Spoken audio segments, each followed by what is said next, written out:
This MMA 30 segment is brought to you by Cheaterville.com. Don't be the last to know. Yeah, I would love to fight Hindu if that was an opportunity came up. You know, like I was saying earlier, I think it's all about fighting the best people out there, and whatever combination the UFC throws together, I'm with it, man. You know, because I don't know how long I got to fight. You know, my next fight may very well be my last one. So, you know, why I'm still able, you know, why I still am blessed the way I am to fight.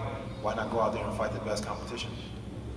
Forgot about Hendo coming back when I was talking about all the great He's on a roll right now. Sick. Because Strikeforce got a lot of got a lot of tough guys at 205, so it's about to get really thick in 205 weight class. Yeah, I'm in South Florida, Boca Raton, Florida. Okay. We train at this gym. It's called Imperial, and the team we call ourselves the Blackzilians. Right on. Yeah. Imperial Athletics. But the Blackzilians, we came up with our name. Actually, one of the Brazilian guys did because it's crazy. It just kind of happened that half our team was black and then half the team was Brazilian. I don't know how it happened. It just happened to be like that. And it's like, we should call ourselves the Blackzilians. And I was like, it's pretty cool. Yeah, Blackzilians. Give me a t-shirt. Hardest thing about being a professional MMA competitor would have to be the training.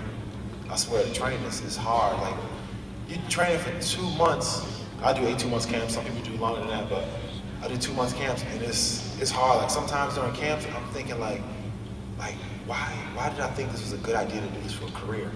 And then I'm like, oh my God, this is the worst. You know what? It's not so much about him taking the title fight with me. What it was about is the way he went about it, and that's what I got offended behind. It's like, if you decide that we should fight, then at least you know me well enough to say, hey, Rashad, listen, I think we need to fight, this needs to happen, we need to talk about it. And if we go about it that way, then that's different. But if you just kind of say it and then, you know, kind of sort of admit to it and kind of be like, oh yeah, it was like this, it's kind of snakish. Especially after, like, you know, like when they brought him to the camp, Greg was like, listen, you know, Rashad, don't worry about it. You will never have to fight him. And if he had to fight you, because you've been here for so long, he would have to turn down a fight so you wouldn't look like you're scared to fight him.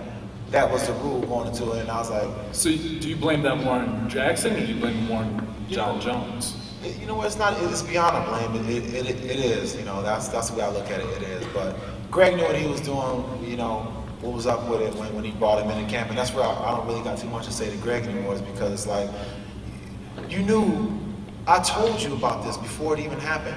And you sat up there and you said, if you can't trust your friends, who can you trust? But then, when it goes down, you want to wash your hands and walk away and say, oh, I had nothing to do with this. But then you brought it to make it happen. So that's what I don't like that, and I don't respect that. It was, man, he free lived with me when he came down and helped me train.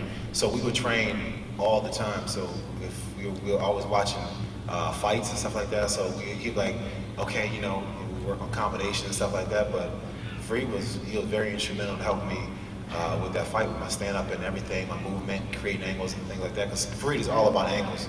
So he was helping me all my angles and stuff like that. I don't think I'm gonna ever train back at the Jackson camp, but I will go back to Albuquerque.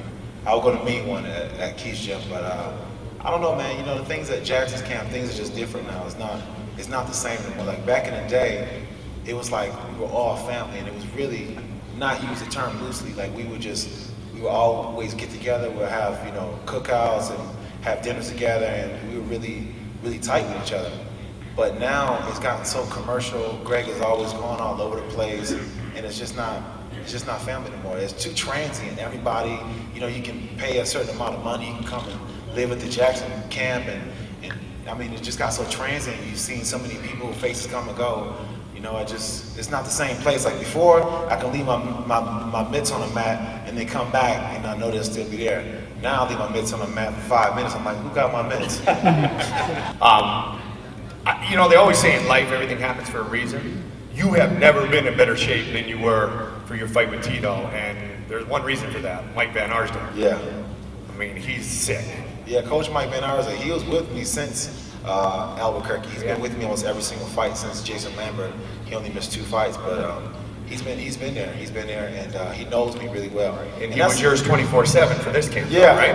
Yeah, and that's what it's about. It's about finding a coach who can reach you and talk to you because training is hard work. And there's days where I wake up and I'm just like, I was like, dude, I hate this. And I like complain. I'd be like wanting to cry. And I'm like, you know, and then Mike would be like, hey, Az, you know what? Here's what's gonna happen. You're gonna get up, you're gonna wash your mouth out and get something in your stomach, and you're gonna get some practice. You know, grab me. I'm like, all right, man, but that's what you need. You need to have somebody who's able to talk to you and push you and let you know when it's time to get to work, and that's what Van do for me. That's what my buddy Jason Bress, who's in here somewhere. Where's Jason hiding from Jab Fitness at home? Except I just leave. I just get in my car and go. I just have to hold the mic. This MMA 30 segment is brought to you by Cheaterville.com. Don't be the last to know.